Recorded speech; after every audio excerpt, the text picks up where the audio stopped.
Hello everyone, Captain Spidey Fist here, and I'm going to be doing a review for Trials of Mana on the Nintendo Switch. We are looking at it in handheld mode right now, and that is what I usually do for games on the Nintendo Switch, so that way I can show you what it's going to look like in handheld mode, because personally handheld mode is the most important mode for me, because that's going to be the mode that I play the game in the most.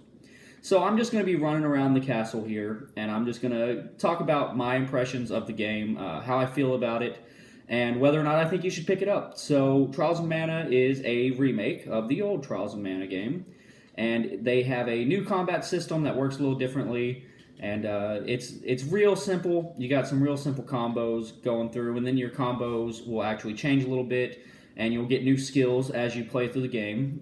You are able to go down either a light or dark path, and then there's a light dark, dark dark, or just a different division as it goes down, with the post game having a final class that you can choose for your characters.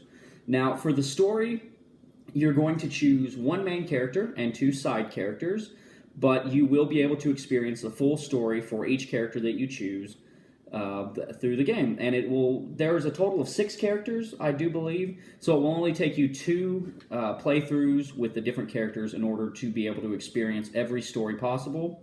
And then after you beat it, like I have beat it, you will come back through and you're going to be able to do the New Game Plus, where you will keep your level and stuff like that, and you're going to keep your items, and you will be able to class up faster. You'll be able to get your skills, and then you can change the difficulty. You can kind of crank it up a little bit, so that way the game's a little bit more difficult. And that increases the replay value. And honestly, as far as, newer games have gone, the replay value for this is pretty decent, because you are kind of enticed to go through and play through as the other characters. And you will interact with the other characters as you play through your game. And just by interacting with them, I'm now interested in going back and playing as Hawkeye, maybe having him as my main character, and then going through with Durin and Charlotte. But one thing about some of the characters, like Kevin is a very fun character to play as. He's like the monk fighter class, the grappler. And while I love that class of character generally in a game, and plus he turns into a werewolf, and I love werewolves, his voice acting is kind of annoying, and then Charlotte's voice acting is like super annoying. So if I play through this again, I'll probably just end up playing through with Durin, either Angela or Kevin, because I really enjoyed playing as those characters, and then Hawkeye, because Charlotte's voice acting, They clearly made a decision with her voice acting, and it just, in my opinion, I don't think that it works very well.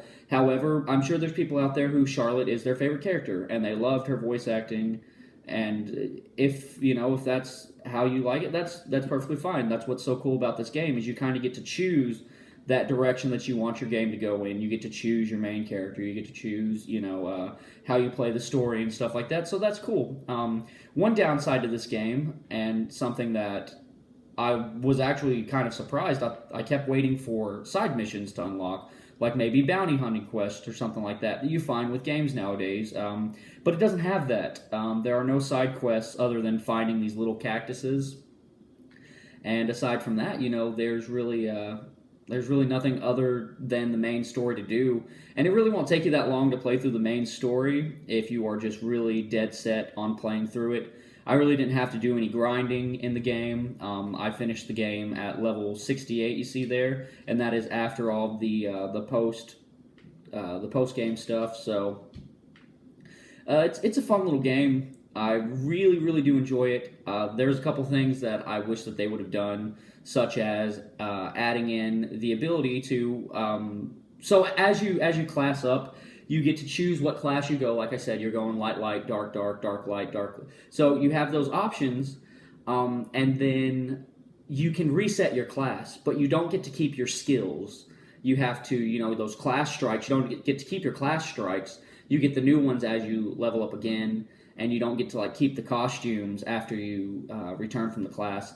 And that's a shame, because I think some of the costumes look really, really great for Kevin, while some of the class strikes looked really great, but they were down the other path. So I hate that you have to choose, that it's that big of a division between the classes. I really do wish that you could keep those costumes and then go back to the other class that you wanted to do. And then I wish they would have added in side quests. I wish there would have been bounty hunting. I wish all of that stuff would have been in, maybe some kind of smithing.